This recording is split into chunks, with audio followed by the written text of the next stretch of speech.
This is as good a time as any to finish the thought. I was wondering to myself, if time is made up of two forces, each one are monopolar vectors with a north and a south pole to them, I began to wonder, what does that mean? Well, how does that relate to the absolute and versus the relative? And so the only thing I could imagine was, oh, well, that's easy. In fact, that's the foundation upon which how to define what do the forces have to do with the absolute versus the relative. And so when I look at it, what I see is, I've already mentioned to you that there are two bidirectional forces that tug on the opposite side of the fence, so to speak. In other words, nothing is done by force to push you. We call it a force, but we should really use the physicist term of charm, because it's really the nature of charm that draws us towards something. It's not that we get pushed because something else is horrible behind us. We like to say that in this world filled with negativity and stress, we like to presume that, oh, I didn't get off my butt until something really terrible happened. Well, something terrible happened to put in perspective a goal or a target that never seemed that attractive up until then, and all of a sudden it became very attractive by contrast. So actually what we do is we live by contrast, and this is a world filled with contrasts, and we have to get used to it. And it's all kinds of contrasts, absolute and the relative, biggest contrast of all.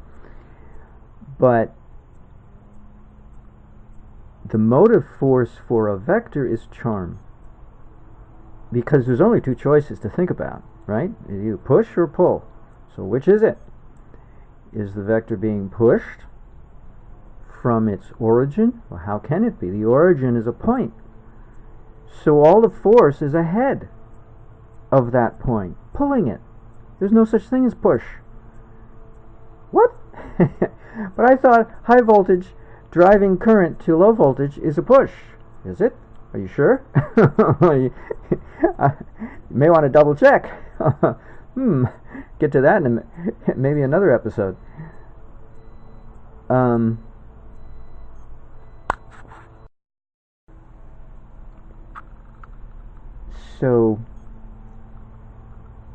And it works with what I know to be true already. See, I'm piecing this together in pieces as I grow, a little piecemeal by piecemeal.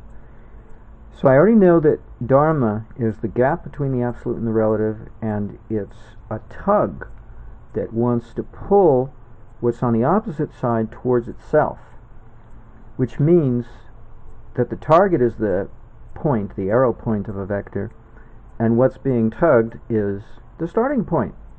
And so vectors don't push, they pull. And so that means, you see, I said this in another video that I didn't post because I just didn't feel like posting it, so it's worth saying it now that I figured this thing out in stages. Time is not forwards versus backwards. There's no such thing. We take forward time to be the norm only because we take entropy to be the norm. We see everything running down, including ourselves. At the end of the day, we got to go to sleep.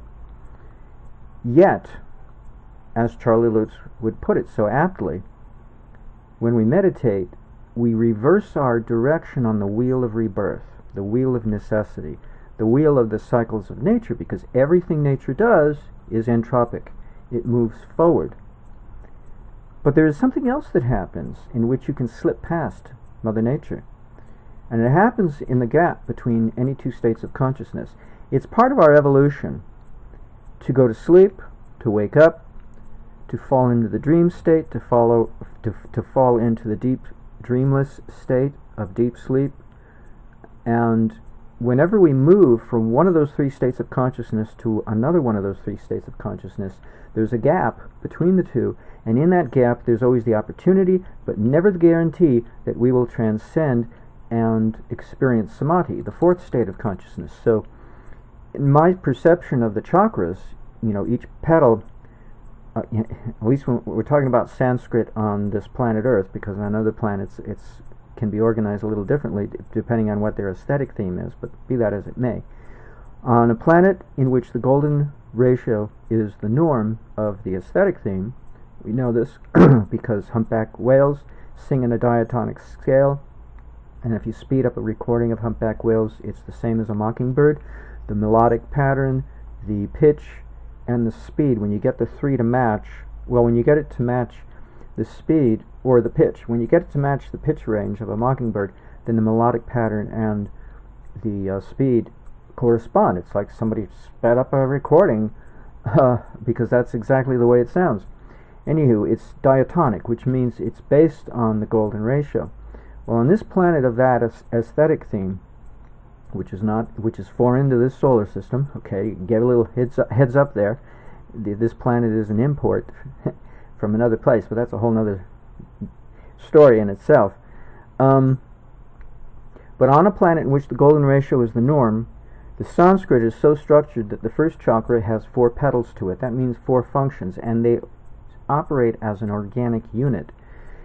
And there's always an extra petal which represents, to any system there's always an extra component which represents the transcendental state of that system. Because every system has to have a transcendental state. It has to be able to operate in the transcendent, which means just be, without activity. Yet it still exists, just there's no activity. It's not mindless, it's not the void, because it doesn't have any quality to it, so we can't call it what Nietzsche and other existentialists called it. We can't call it the void. So we just say it's transcendental because it transcends any qualification, any quality. Well, in that state, it's coming out that we get all the energy from that deep rest. But it's all those 4 functions of those 4 states of consciousness are cyclic. They keep cycling. One replaces the other. How much time we spend in each is another story. We don't spend a whole lot of time in the transcendental state, then we don't grow vertically. We grow horizontally. We grow in our ability to do all kinds of things, but we don't grow out of the need to be reborn, or the desire for that matter, the tug, the charm. We grow out of the charm of being reborn. You know, what does Mother Nature give us? She gives us, at the end of our life, when we die, she gives us our last thought, and she fulfills it in our next incarnation. She has to.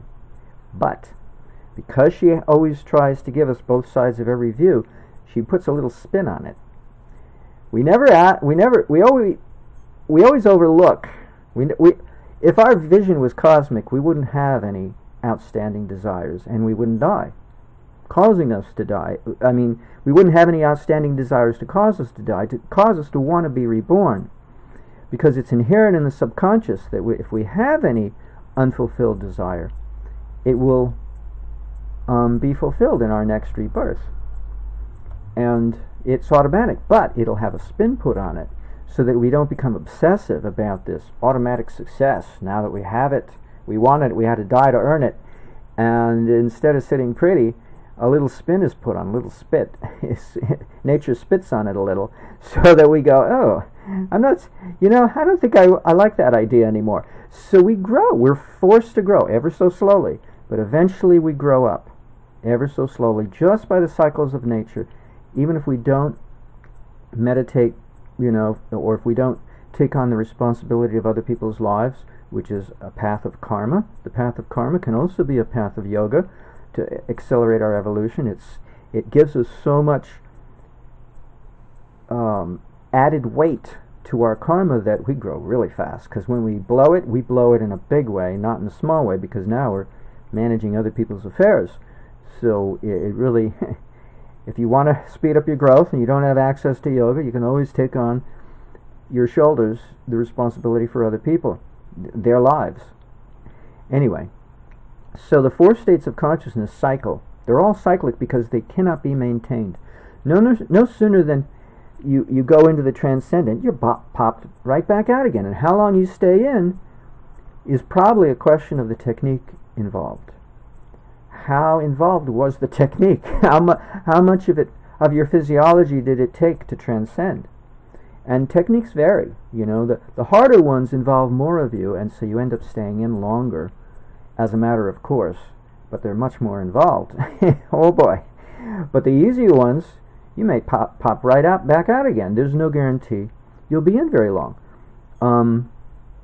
That depends on how familiar you become with that state and how much your other karma allows you to stay there. That too. Because you may have karma that draws you back out. Say, hey, you've stayed in there long enough, come out here and refresh us. Because nature wants the benefit.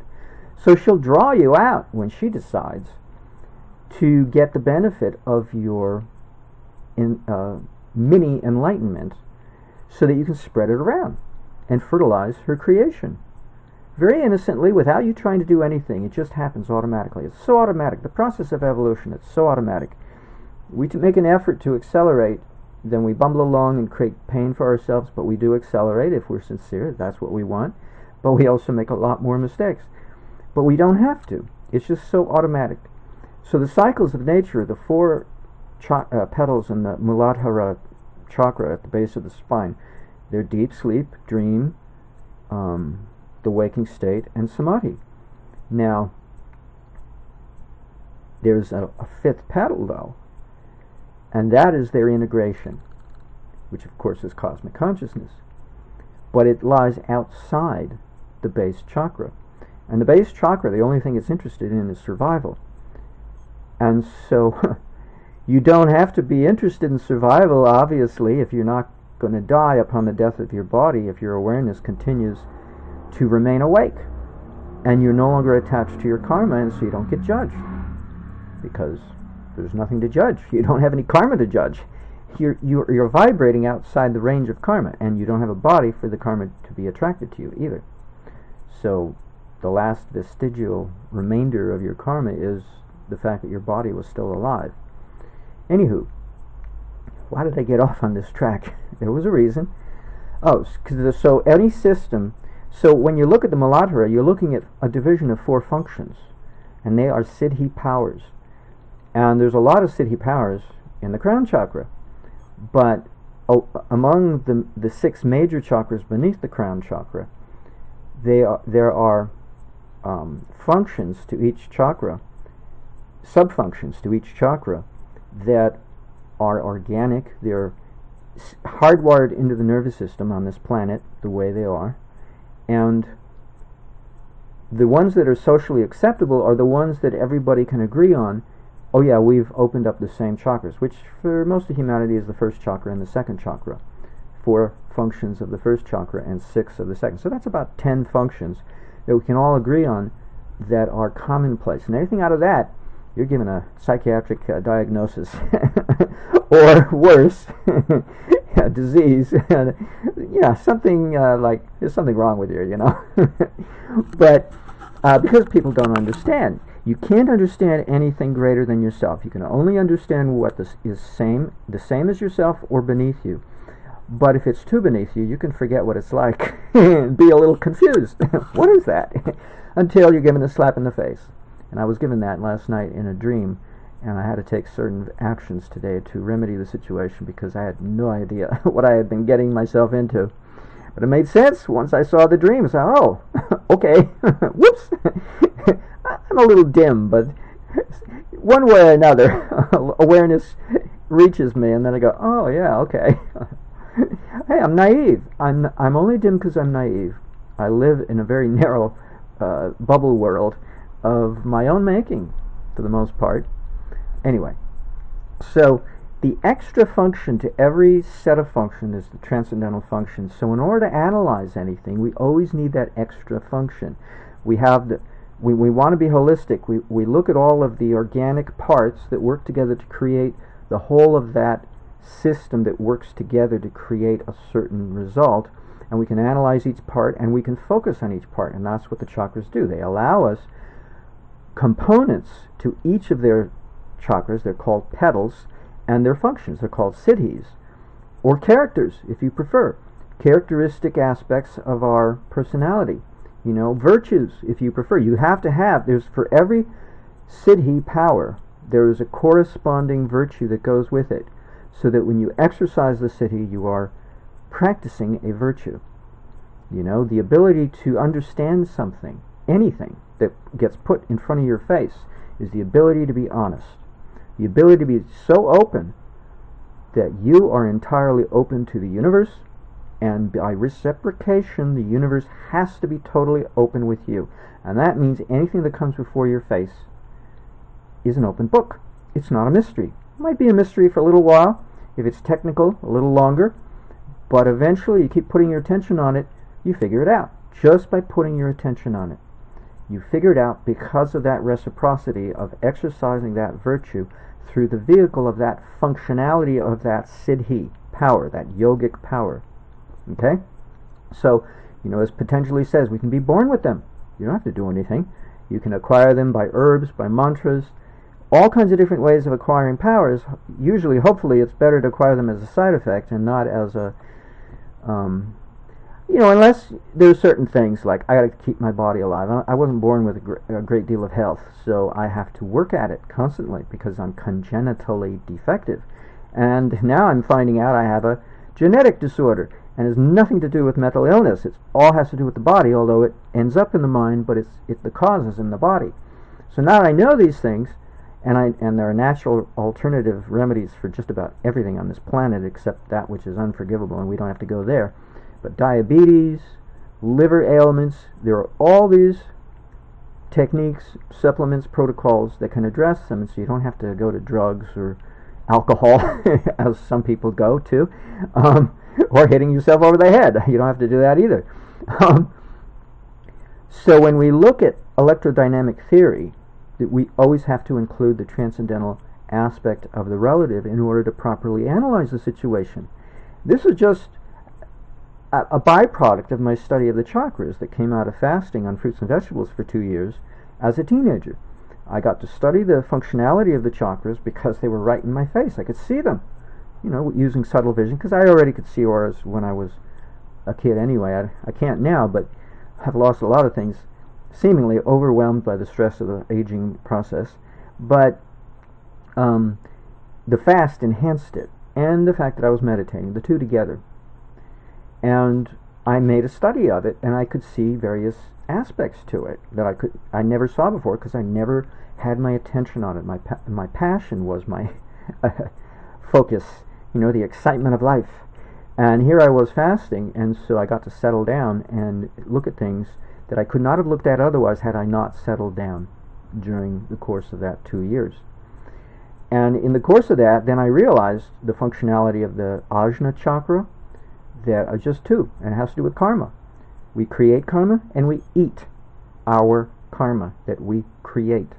And that's the functionality of the Ajna chakra. Now we can eat other karma, if we choose to, that we didn't create, but be that as it may, we either emit karma or we absorb it.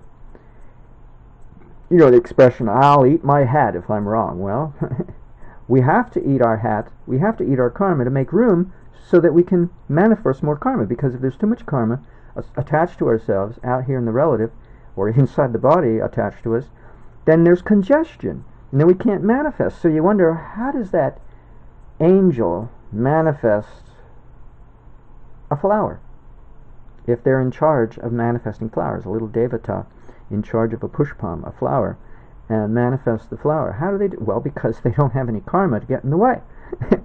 So the flip side of creating karma is the absorption of it, so that you can make room to create better karma than what you ate. Create a better world. Bucky Fuller talked about that all the time. That's our responsibility as humans, is design a better world. So that's the functionality of the Ajna chakra, and then the in-between I don't care, but because those are the two I function between, the top, the high and the low, and everything in between.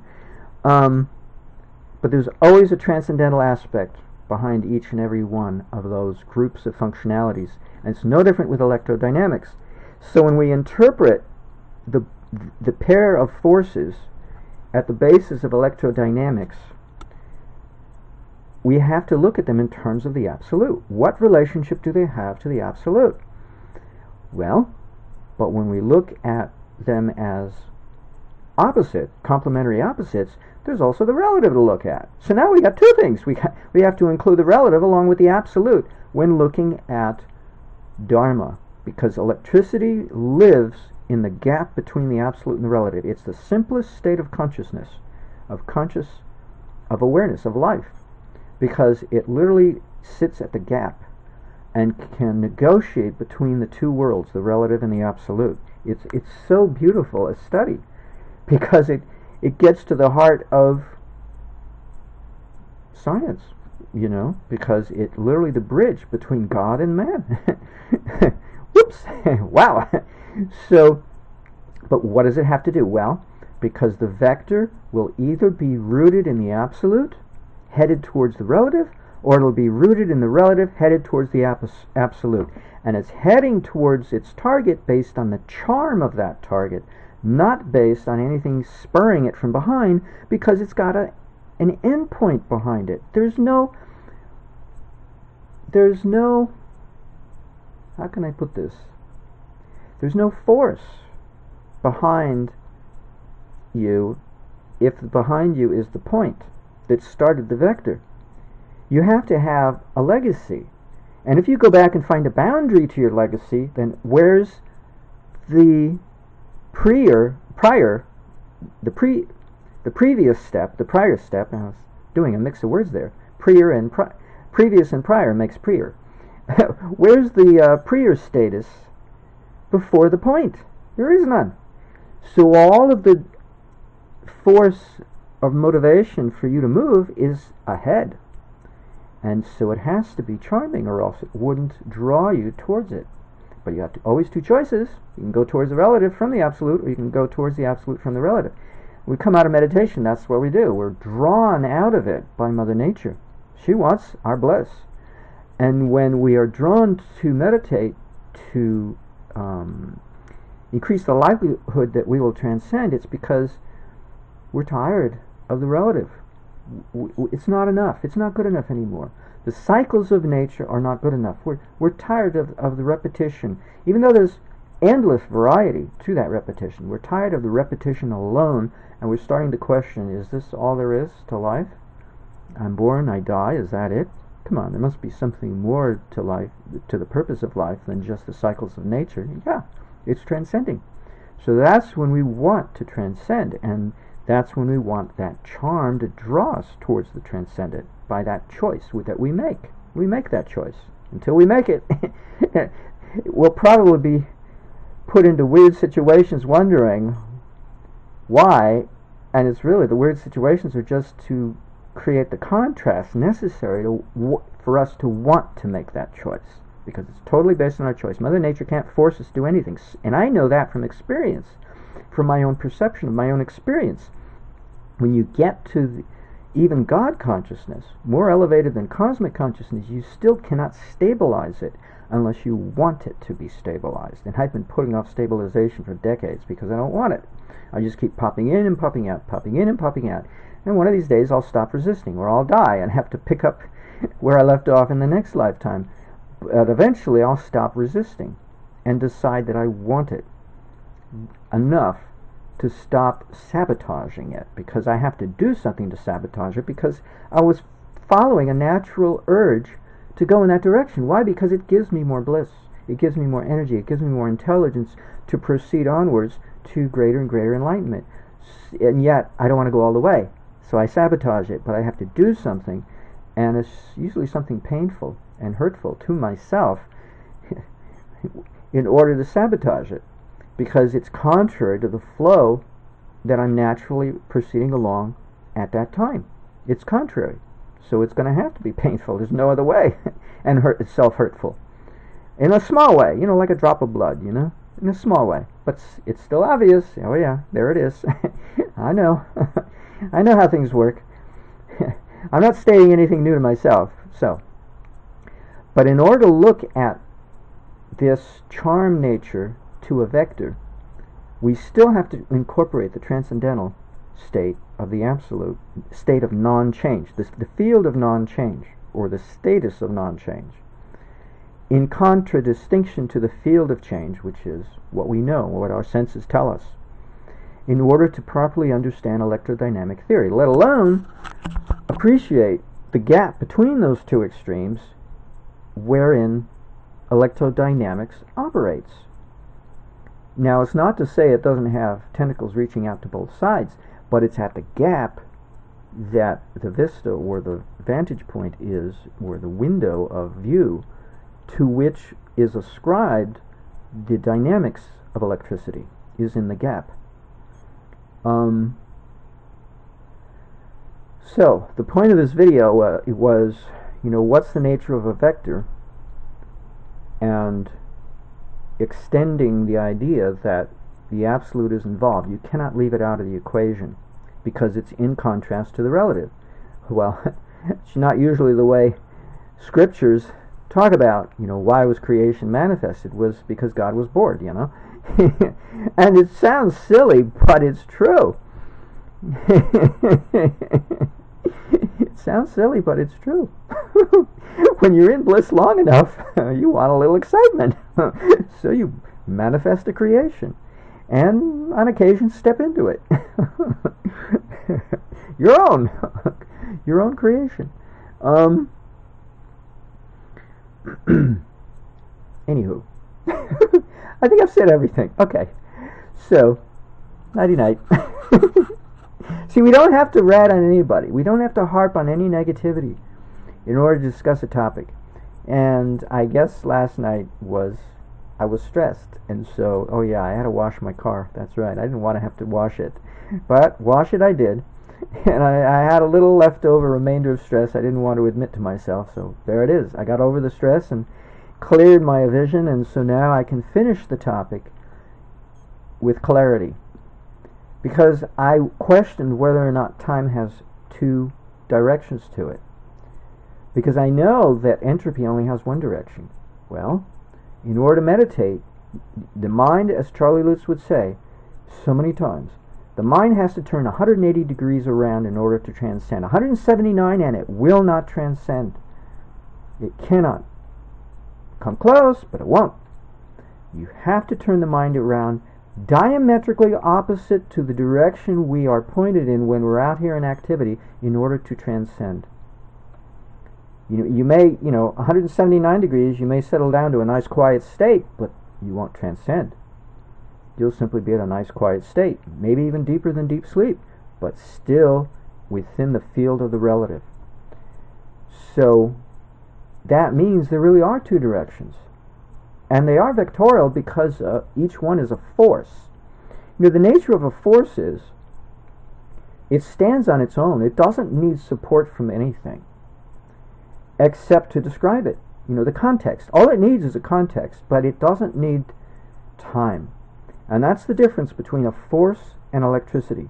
An ingredient, a forceful ingredient of electricity and electricity itself is that electricity always has to be measured in terms of time to have any meaning, which means we've already divided it down into one of its forces. We recognize that time is a component of electricity, so it cannot be non-divisible or atomic, and it cannot be conserved, because only non-divisibles can be conserved. Anything which is divisible has to be destroyable into its constituent parts. So how can energy, electrical energy at the very least, as an example, be conserved? It's impossible. It's a contradiction of terms. And this is what blows me away. It took this much training on a simulator to bring this to my awareness that it's simply a contradiction of terms to say that the conservation of energy is a contradiction of terms. Because energy is not atomic. We can break it down into its constituent ingredients. And it had to be Eric Dollard, too. In addition, between the two, the simulator and Eric Dollard, between those two factors, I never would have been able to figure this out on my own at all. But Eric Dollard points the way because he gives us a template which can be applied to matter. Hey, he's talking about electrical energy. If Einstein had any validity when he said E equals mc squared, then we should be able to take the conservation of energy and apply it to matter. We should be able to take the synthesis and decomposition of electricity according to Eric Dollard and apply it to matter. Even though he doesn't like physicists, and even though he doesn't like Einstein, we still should be able to, and we can, and I just did.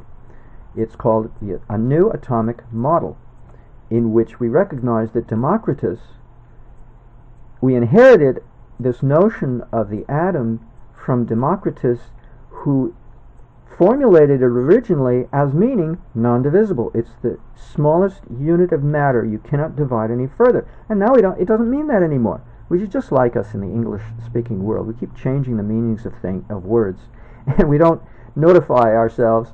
We just keep going on as if nothing happened, or we change the meaning to its complete opposite.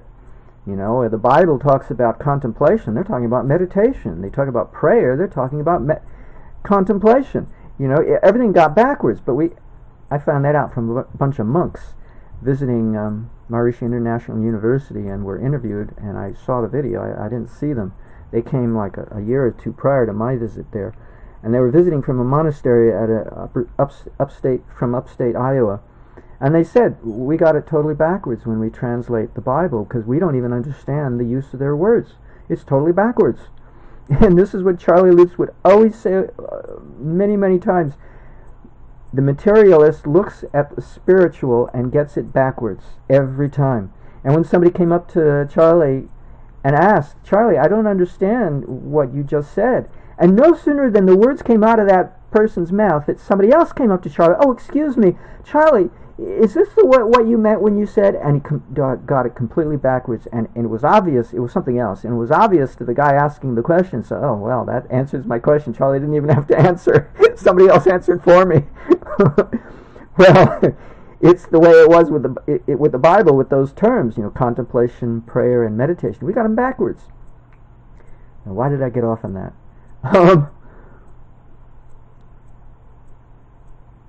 Okay. Well, because of several things. Charm. Forces are motivated by charm. They're not motivated by aggression or pressure coming from behind. So I'm going to have to rethink this ideology that we have, that current is being pushed by voltage instead of drawn by a vacuum ahead of it. You know, less resistance. Hello, it wants to go we know it wants to take the path of least resistance, so why shouldn't it want to go somewhere? Because we don't recognize that electricity is the manifestation of the simplest state of consciousness, of life. There you go. We don't want to say, we say a circuit is alive or it's dead, but we don't want to ascribe to it consciousness. We just say, oh, I was just saying it's on or it's off. I don't really mean it's alive. You know, like I'm alive. Oh, really? Are you sure? You see, we're hypocrites. We're not integrated. We're not holistic in our view. It's amazing. I won't dwell on that. Hey, if we use the English language, then say what you mean and mean what you say, or else Lewis Carroll was right. We're a bunch of fluies. We don't say what we mean because we don't mean what we say. Oh, it's getting hot in here. Okay. So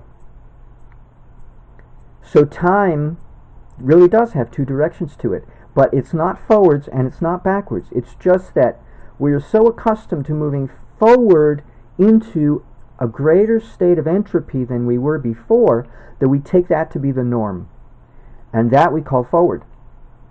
But that is a fiction, because I know it's a fiction, because when I was a teenager experiencing God consciousness on and off every other day for 4 months, I came to know that time is now. There's no past, there's no future, it's all now.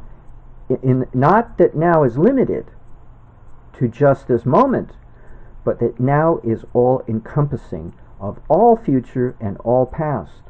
And that means all possible futures. Everything. It's all now.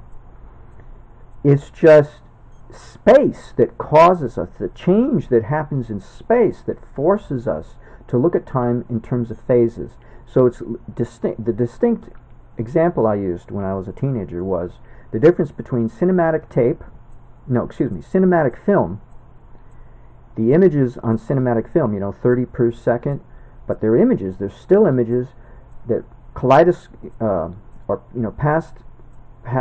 moved past your vision 30 times a second, so you think it becomes a blur. You think it's all constant movement, when in reality it's not. It's phases, still images, and we think it's motion, as opposed to videotape, in which it's quicker motion. All the little molecules of iron dipole magnetics on the tape, on the VHS tape, running past the reader head on the VHS recorder or player, VHS player recorder or whatever, tape player. But time is transcendental to the state of change. So time supersedes space. It's a superset. Well, space is the subset, because space is dependent on time for its existence, but time is not dependent on space for its existence. Time can exist apart from space as now, as the eternal now. But space has only one functionality, and that's change. And that creates the illusion of past, present, and future, but it's an illusion born of space, being bounded to space, and not rising above in your perception of space, in your perception of yourself, experiencing all of these changes. You've never experienced the timelessness that is all-consuming of time. It is not just living for the moment, it's all time in a perspective of nowness. It's that kind of perspective that tells me that there's, or makes me want to question, well, how many vectors to time are there when we're considering electricity? Well, there's still two. And they are bidirectional, and they're rooted either in the absolute, charmed to go in the direction of the relative, or else they're rooted in the relative, charmed to go in the direction of the absolute. And notice I'm not talking about spatial dimensions at all. Even the same thing with electromotive force, and the same thing with a magnetomotive force. There's no spatial dimensions, which concurs with Eric Dollard when he says there's no 3 dimensions to space, there's just space. I still have a hard time with that, but at least I'm not disagreeing with him. I still don't understand it, but I'm not disagreeing with him, because everything I've been looking at so far, based on what he said as a theory for my observation within the world of the simulator, holds true. I haven't seen anything yet that does not hold true. There's nothing wrong with the simulator. It's not numerical oscillations creating a surge. It's just too loose. Mother Nature is a little more strict, because if she wasn't, she'd blow up. So I'm in agreement with Peter Lindemann and somebody else who, I think it was Paul Babcock, that we have to have these governors in place, or else Mother Nature would blow up.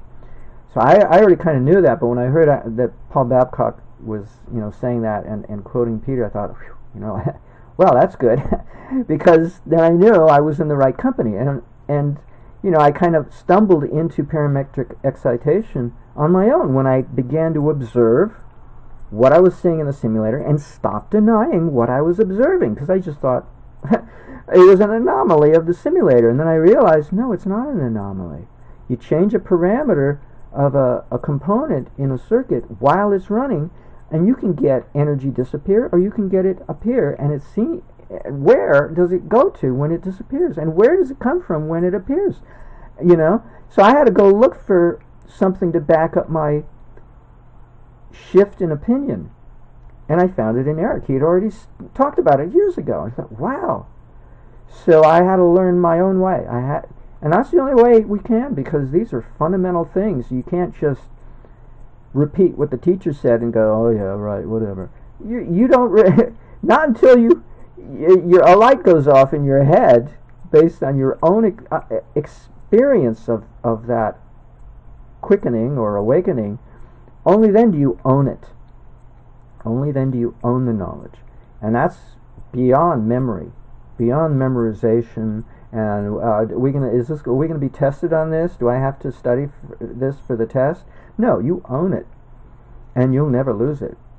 It may become dim, like all the memory I'm pulling out of my soul from God knows how long ago I studied this stuff. It wasn't recent in any memory that I know about myself, but it's there. And getting on the simulator validates to me I already know this stuff. That's why I don't have to prove anything to myself. Although I'd like to build something, And I'd like to be 100% sure that I know what I'm doing before I even build anything. I don't want to make any mistakes. I want to be like Tesla, even though I'm not Tesla. I want to make sure that when I go to build it, I know exactly what I'm doing, and I know exactly what will happen, and there's absolutely no doubt in my mind. I have no question about what I'm about to do, that it might explode or just sit there and do nothing. I want absolute certainty. And, you know, I've had my doubts, you know, whether or not I keep them to myself. I had my doubts, but the latest change I made to my book, I'm upping the price because I realize now it really is worth something. I don't have to charge the minimum that Amazon tells me. I can't take it any lower. When I have so many pages to the book, then they calculate what the price will be, the minimum, and then a maximum, and then you have that window, maximum and minimum, to choose between. Well, I don't have to choose the minimum anymore. I can raise it a little bit because I know now that I solved a problem that I was wondering about. Well, is it possible to do a certain thing with my circuit to make things easier on the part of somebody who wants to build it, like maybe me, to be less costly, so as not to have to do everything from scratch? And I solved the problem. I simulated it to my satisfaction, and it just blew me away. So I raised the price, both on the Kindle and the paperback version. Not a lot, but enough to signify that I think I believe in me now. I believe in what I'm doing when I put my neck on the line and write about it, and charge people money for it. I believe in it now. I believe it has a lot of potential for being true. A lot of potential. So, when we just follow the normal pattern of our life, which is to move forward, we take it for granted that entropy is the norm of the direction that we take, and we call it forward time, but it's no mystery to time. It's just increasing entropy. That's all it is. It's moving towards the relative from the absolute. It's a one-way vector. And this is why it's so easy to be a materialist. Okay, so now I can say something in support of materialists, and that is, you know, people who are really rooted in materialism, and that's all there is. And we can't include God into the equation of science because God doesn't belong there. We couldn't do a double-blind experiment to see if God exists. Well, now I can include the materialist and say something nice. So I'm going to say it. It's a vector. The atomic nature of the energy, at least in the energy in electricity that I study, is vectorial. That is atomic. That is non-divisible. And when we look at just one of those forces, it's the norm. It is entropy. And it moves us forward towards death, or at the very least towards a tired, fatigued body and mind at the end of the day. It takes us in that direction, and that's the norm. So we call it forward time only because that's the norm. And we take it for granted that we call it forward time, when in reality, if we think about it and try not to exclude anything that what we already know to be true in terms of common sense, then we see that, oh, it's really entropy, and it's not forward at all. There's no forward and there's no backward. You see, part of the problem is our body has 3 dimensions to it, and so we look at space and we think it's made up of three dimensions. And so whoever made up the Cartesian coordinate system, was it Descartes or was it somebody else? I'm just thinking Descartes because, it sounds like Descartes. Sounds the same, right? Cartesian, Descartes. But it may be somebody else. Whoever made it up was simply projecting his theory based on the viewpoint of his body. We have a top, our head, and we have a bottom, the sole of our feet. We have a left hand and we have a right hand. We have our belly button and we have our tailbone behind us. And when we walk forward. We could walk backwards. It's easier to skate backwards than it is to walk backwards. But we could walk backwards if we want to. We can walk sideways. We can climb up, scale a cliff, a rock face, go upwards, We can fall down and go poop. Fall down the rock face. So we have up and down and left and right and forward and backward. And even the Native American makes a prayer out of those 3 dimensions of space. You know, the 6 vectorial directions to those 3 dimensions of space. But it's all a projection based on our human nervous system, giving us that outlook. It has nothing to do with what space actually is. So this is the mistake we make about space and dimensionality, and also time. That to every forward there's a backward, and all you have to do is get in a time machine. No, all you have to do is meditate and transcend. Or all you have to do is just be lucky enough to transcend. And there are people, you know, poets spoke of it, you know, and oh, I want it back again. It was so great. How come I don't get to do it again? Because he just did it by accident, happy accident. And it made his life a little better, but it's fleeting because it's transitory. Because that's the nature of transcendental consciousness, also known as samadhi, is that it's short-lived. It's got a terminus to it. It won't stay there forever. It's going to draw you right back out. Nature is going to draw you right back out again to spread that bliss around. Fertilize her, like manure, fertilize her creation with the benefit that you got. Now she wants, and it does, and then you lose it. It dissipates. And that's entropic because it distributes. So the nature of entropy is distribution, and it's a functionality of creation to distribute her forces. This goes over there, that comes over here, and everything moves around and creates change. And so that's what we're constantly doing in nature, is we're moving around, changing, we're distributing, right? When you walk forward, you're distributing, or backwards.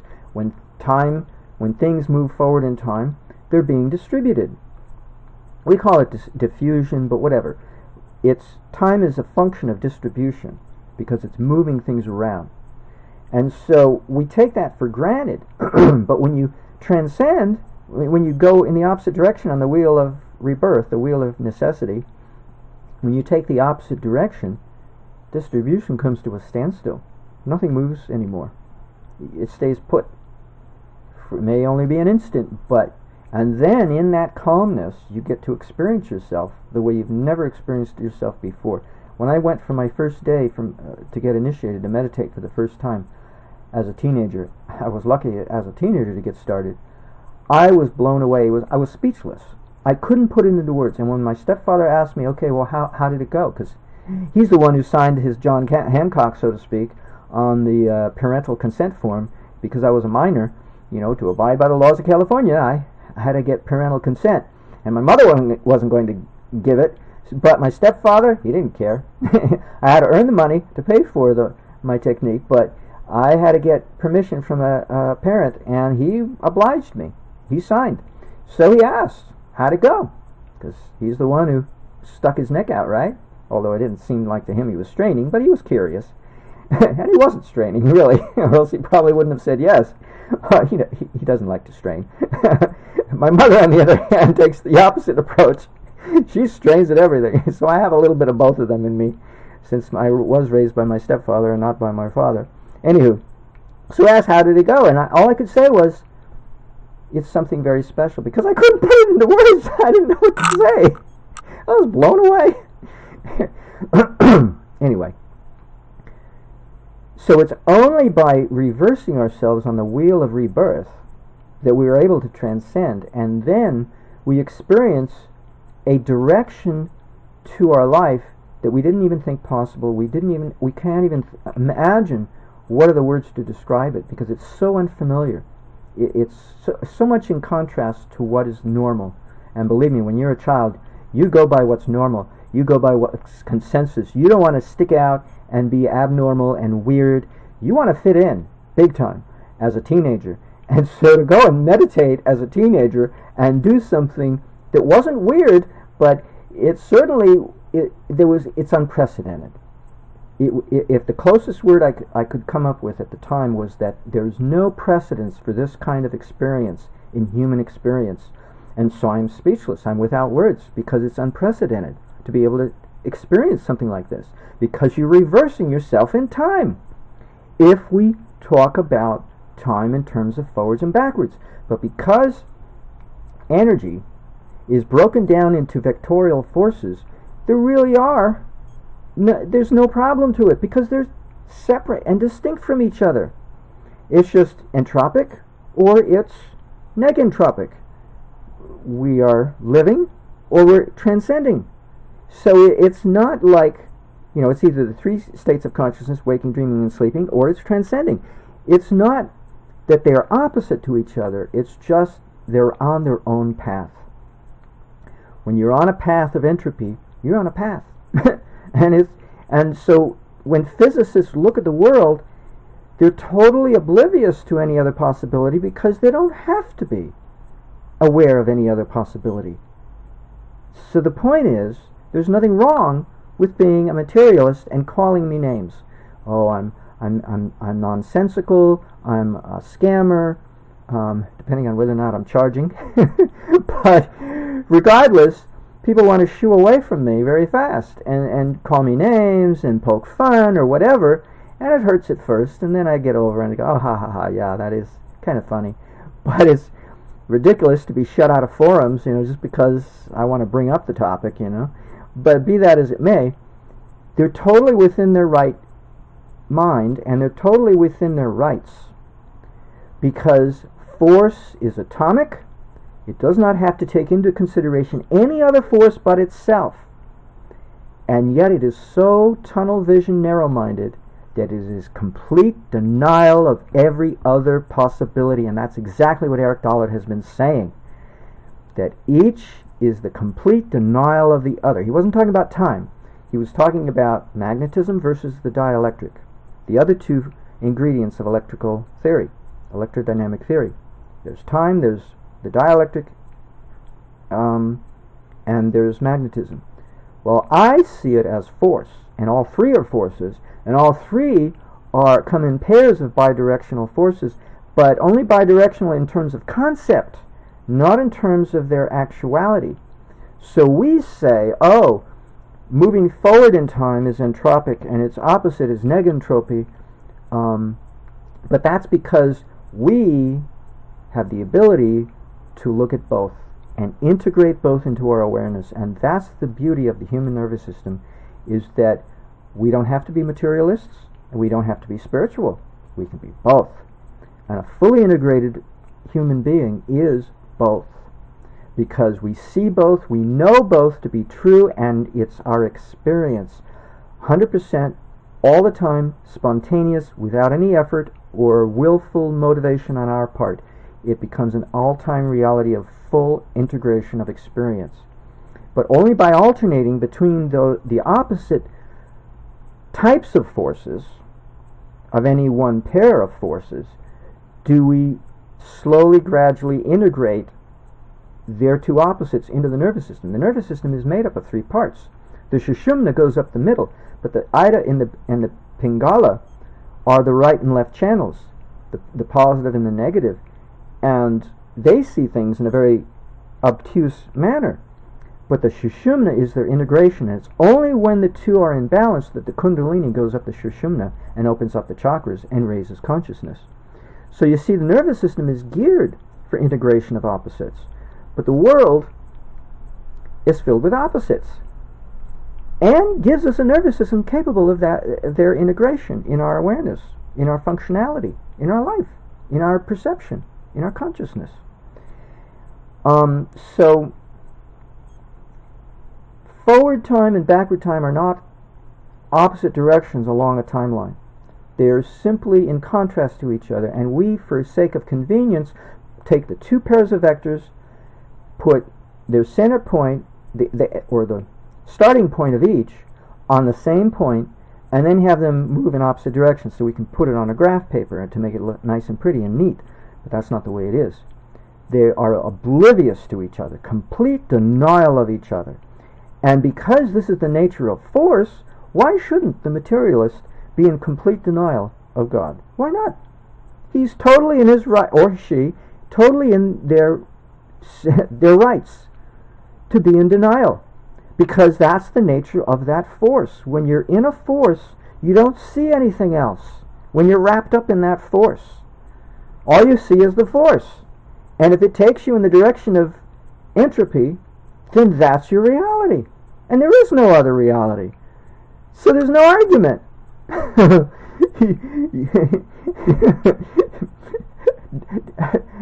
End of story. End of argument. But as an engineer, as a designer of a circuit, if you want to know the theory, at some point you've got to start integrating opposites and understand their manipulation in a circuit when you put a circuit together so that the energy starts doing things that it never did before. You start doing magical things. And, today's magic is tomorrow's science. We used to call it magic.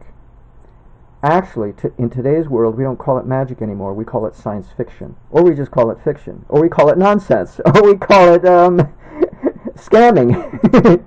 But what we call scamming today is fact in science tomorrow. It's just, we haven't gotten there yet, in our awareness.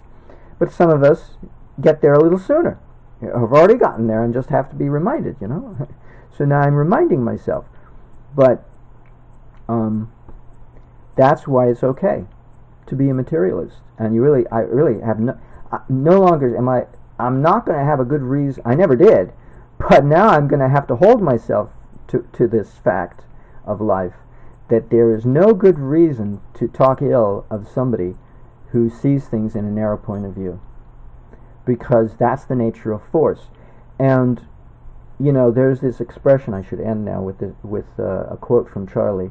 He made a big impression on my life because I went to see him for advanced lectures on transcendental meditation because I was a teenager, and I thought, this is weird. I'm not depressed anymore. There's got to be something wrong here with me. I'm not depressed anymore. It's good, but it's not normal.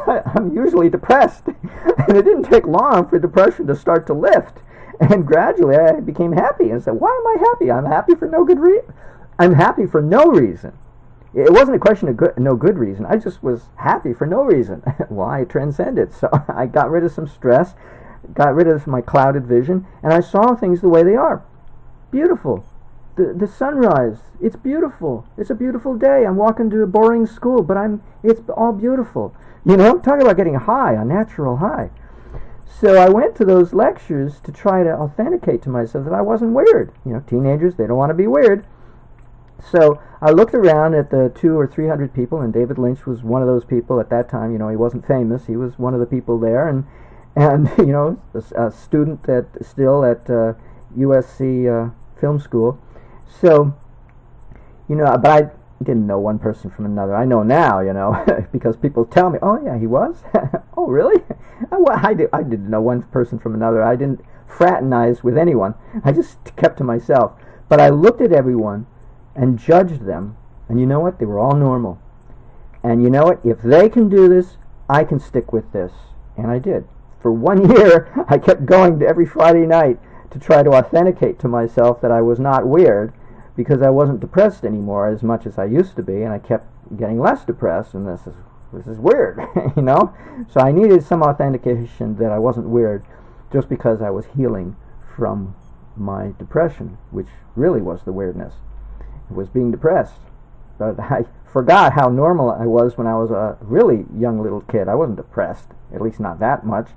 I didn't have that much reason to be that depressed. But it was contrast. That's the point I'm making. It's contrast. It was so contrasting to what I thought was normal, which really wasn't. I just forgot what was normal, that I thought I was weird, and then I found out, looking at people, no, it's okay to not be depressed. And so I'll just keep meditating. I'll keep this up. Well, it's only by contrast that we understand things. And so as a matter of convenience, and because entropy is kind of similar to negentropy, except they're completely opposite, we put them on the same line of dimension and call it a dimension, and then put them, pointing in opposite directions, and share the same origin of a standing point, as if the negation of one is the force for the other. Now, I have no justification for assuming that to be true, because I know they are in denial of each other. In other words, you can only do one or the other. You cannot do both. See, how can you have the reversal of one be the motivation for the other? Well, in my earlier attempt to try to theorize these forces, that was the way I explained it. I said that the reaction of one force is the action of the other force. It's just that the forces themselves are not integrated with their opposite. And so they are in complete denial in that they take absolutely no responsibility for their actions, and they just dump their action out into creation, and creation says, okay, so the reaction to your action will be this other force. And so that's the way I wanted to explain it. Well, what's the nature of karma? Karma means action and reaction, not just action alone and not just reaction alone.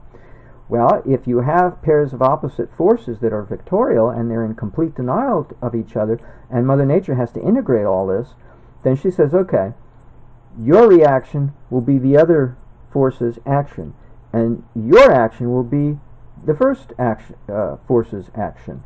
And so each of you will play a role of dancing, like two dance partners, but at the same time be in complete denial of your partner. That was the best way I could deal with it at the time, and it may still be true. It may be the only way to look at it.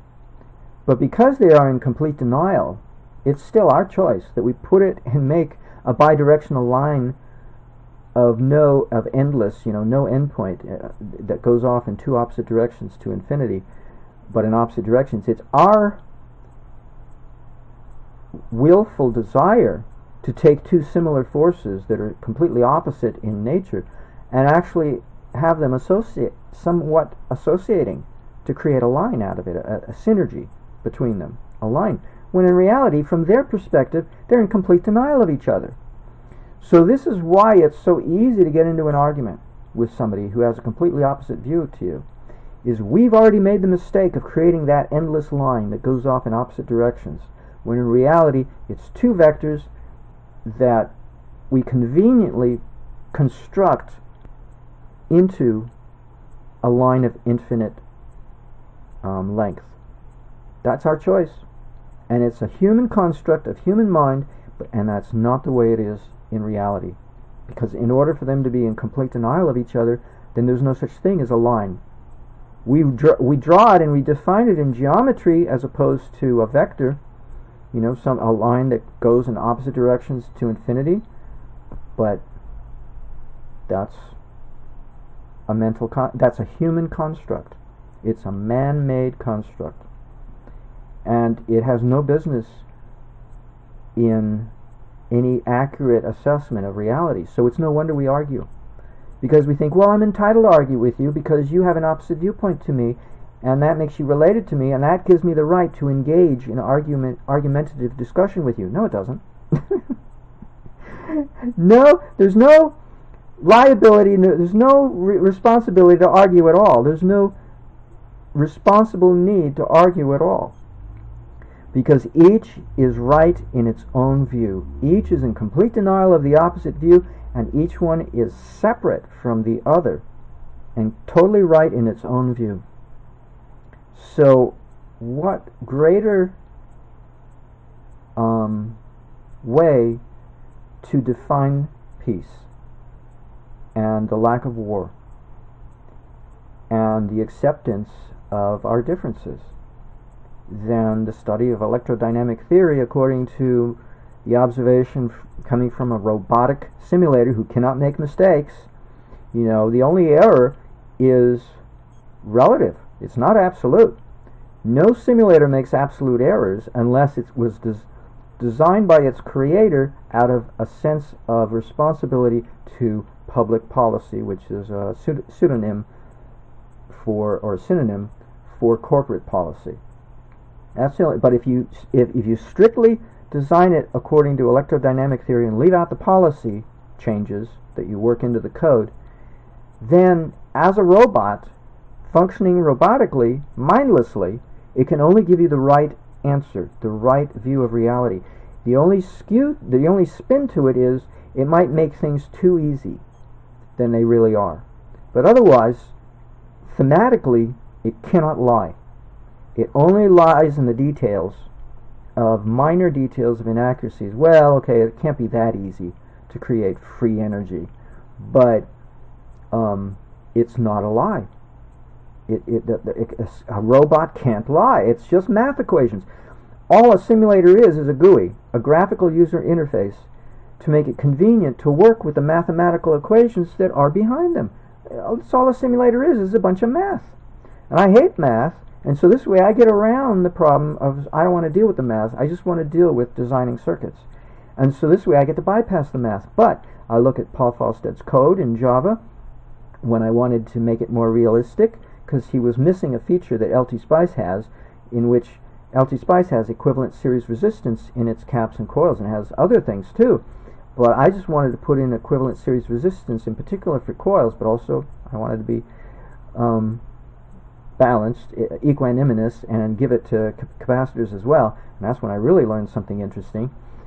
When you give equivalent series resistance to a capacitor, you're giving it an extra energy boost. It's like negative electricity. You're giving it a boost. When you give it to a coil, it's positive resistance. When you give it to a capacitor, it's negative resistance. But be that as it may, they're reciprocals of each other. In other words, when you give equivalent series resistance to caps and coils, and that's why Eric Dahle can say all you need are caps and coils to synthesize electricity. Well, he's right, because mathematically it's right there. When you look at the coding, the Java coding in Paul Falstad's simulator, because it's open source, and you look at it, and you look at the math, he's using differential equations, but, I don't know differential equations that well, but I know algebra. And when I see the algebra inside the differential equation, and I look at the caps, and I look at the coils, and the equations between them, because I want to see where do I put the equivalent series resistance, and what I'm looking at are equations that are total reciprocal opposites of each other. Once you put resistance in there, then you see them for what they are. A coil is positive resistance, a capacitor is negative resistance. We don't think of a capacitor as negative resistance, we just think it's a wall, and the DC current can't go past the wall. But it reacts, and it reacts on both sides.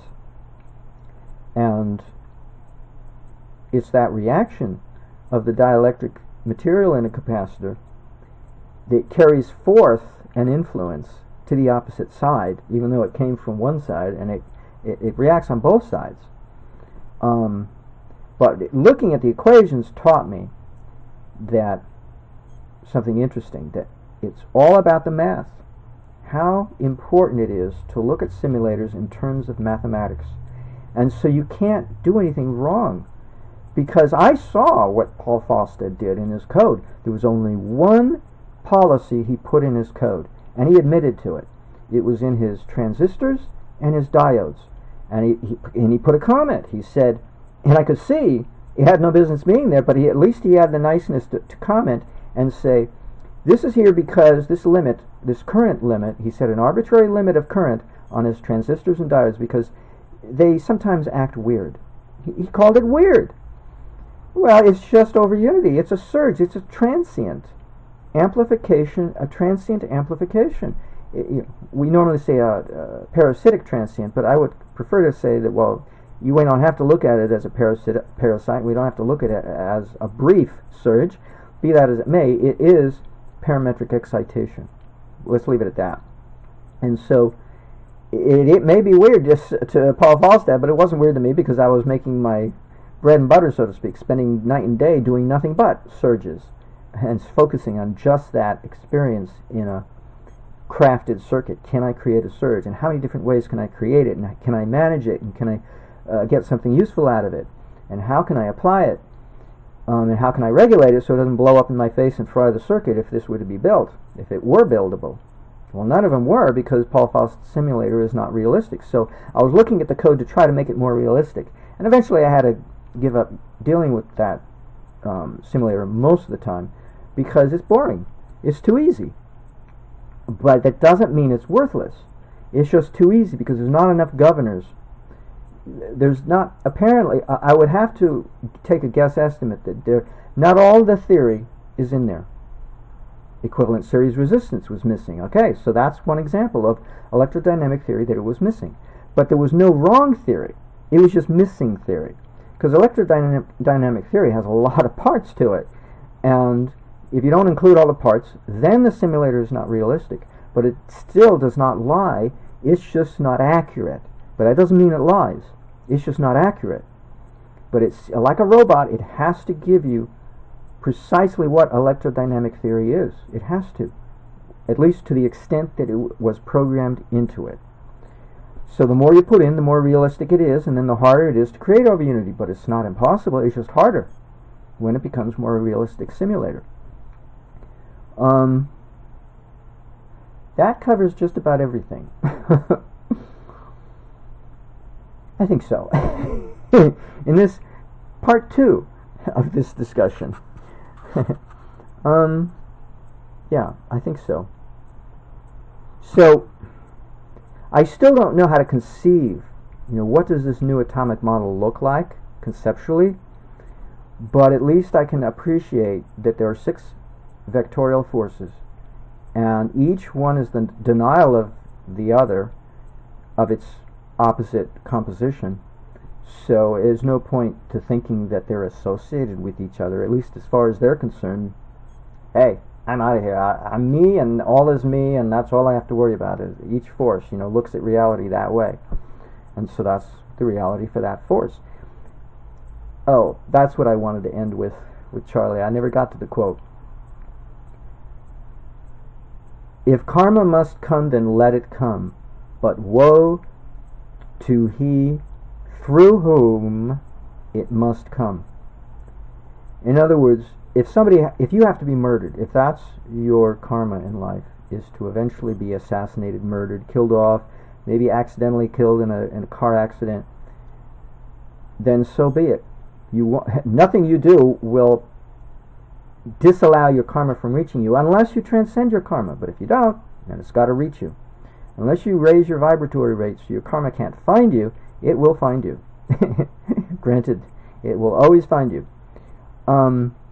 But woe to he through whom that karma is going to be delivered. So when your karma comes, Charlie would say, don't blame the postman for bringing you your mail. That's all he's doing, is bringing you your mail. Don't blame your parents for your lousy childhood. They're just bringing you your mail. I don't even get to complain. I don't get to whine. Whine. Like your out-of-tune violin playing your out-of-tune violin. Anyway.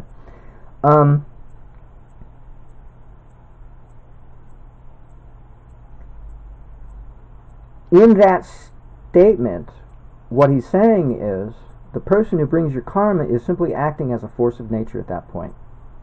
Oh yeah, they're going to have karma of their own, but they do it with a certain, well, they may or may not do it with a certain innocence, but they are acting as if they're a force of nature at that point. They're not human. Because no human would do that. It wouldn't deliver you bad karma, wouldn't deliver you any karma. They wouldn't get involved.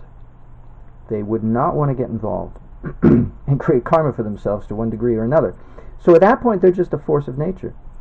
So you see this is what I'm getting at. A force of nature, you can literally take it on as if you're a method actor taking on the character in the movie script, and you become that character so completely, you're not even yourself anymore.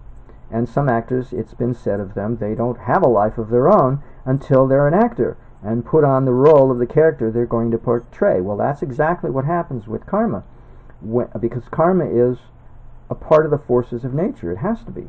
That's how karma moves around. It's the forces of nature in their interplay with each other. And it just so happens there are 3 gunas and 3 doshas. And the 3 doshas are the result of the 3 gunas.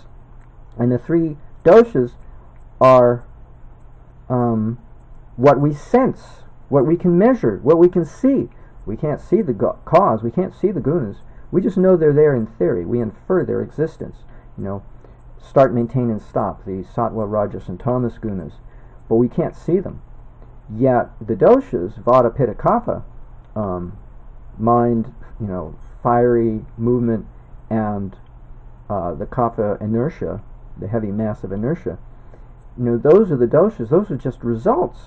They're the effects of the 3 causes. So we already have in the Vedas 6 forces in pairs, but not exactly. They define it a little differently. If you take the triangle of the gunas, you arrange it as a triangle, then the doshas are in between. So you end up with like a hexagonal arrangement in which a dosha has its opposite, that's true, but it's not created by its opposite. It's only opposite by type. So see, that's why arguments, another reason for arguments being a waste of time. The opposite is not the cause. The opposite is simply the opposite thematically by type.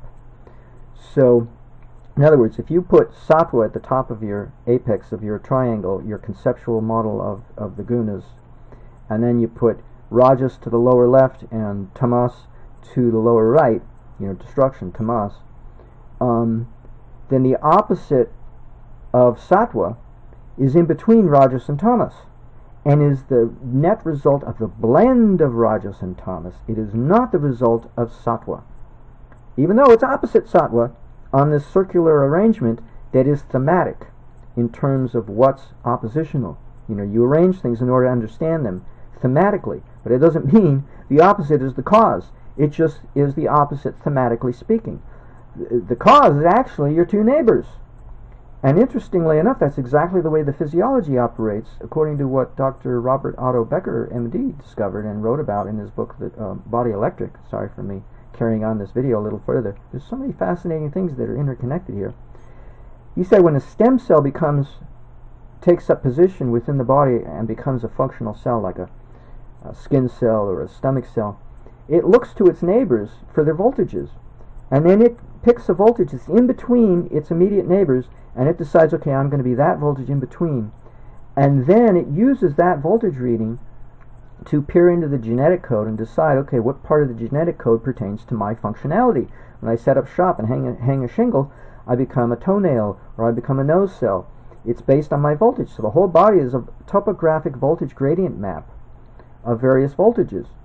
And when a stem cell gets confused as a pre-10-year-old, because pre-10-year-olds have so many stem cells in their body, if it gets confused by living in a strong AC field, like living underneath high power tension wires, then little children under the age of 10 have a high proclivity for coming down with leukemia, because the stem cells are in the blood, and the blood becomes cancerous because they're confused. They don't know what their voltage is supposed to become, so they become cancerous rather than become a cell, a solid cell that can be stationed somewhere and function as a nose cell or a bone cell. So this same functionality is the same thing with, oh dear, now I can't remember where starting point before I went on this tangent. Okay, well maybe this is a good place to stop. See how fascinating this is? But that's the way I look at learning, is a process of integration. What do I already know? What did I already learn in that other subject matter that I can relate to this new subject matter? And that helps me understand the new subject matter, and I know it does, or else I wouldn't go to the trouble of integrating, and it takes extra time, so that makes me dyslexic by choice, because I take extra time. I'm not just trying to remember things, I'm trying to connect things, and that will serve as my memory, and that's why my speech is so tangential, because I've got so many things already integrated. It's like neural connections. I've got connections going to all kinds of places that you wouldn't think have any business being connected. But they are. In my head they are, because I took the trouble to find how they are related to each other. In what manner of speaking are they related? It's not, automatically clear. You make a study of the multiple subjects to see how they're all related. Because I want the big picture. I want to see how things are, related to each other. That's what I'm more interested in, is their relationships with each other. So I don't stay with any one topic forever. I usually get bored and move on to something else. I haven't gotten bored yet with electrodynamic theory, because I can see it's such a fundamental study of how the forces of nature operate at the most fundamental level of relativity. It's fascinating. It's extremely fascinating. Oh, I think the offshoot came out of a person living as a force of nature, and he delivers your karma, and he doesn't even know what he's doing. He'll have karma later when he wakes up to what he did, and I wonder why the shit is happening to him or her. Yeah, because forces are in complete denial of their opposite. So as much as we don't like things turning out the way they do, they turn out the way they do because there's no breadth of vision. People are very narrow and bounded to the way what they're doing, and they're focused. Because that's about, when money gets tight, then you have to focus, and you have to just focus on your specialization, and you just do that one thing, and nothing else exists. And because I've had absolutely no concern whatsoever about my physical existence, I'm called all kinds of names, because you must be something wrong with me, because I don't care. It's because I was born with a bronze spoon in my mouth, so I don't have to care. It's not a silver, it's not a gold, but along with that bronze spoon is the fact that I don't care. What I care about is what I get to amuse myself with while I'm here. Like, I want to understand things. I want to understand how they're related to each other. So I spend all my time studying stuff. It's, a bubble existence. It's true. It creates a certain naivety and a shock when I wake up. I find out how things really are outside. But at least I get to understand things fundamentally in ways that I couldn't have otherwise because I took the time. That's all it is. It doesn't mean I'm smarter. It just means I did the extra work, the homework. I took the extra time. That's all it amounts to, really. The way I look at it. Okay, now I can shut up, as you've been looking at my chest. Oops, sorry. You don't want to look at me, just as well.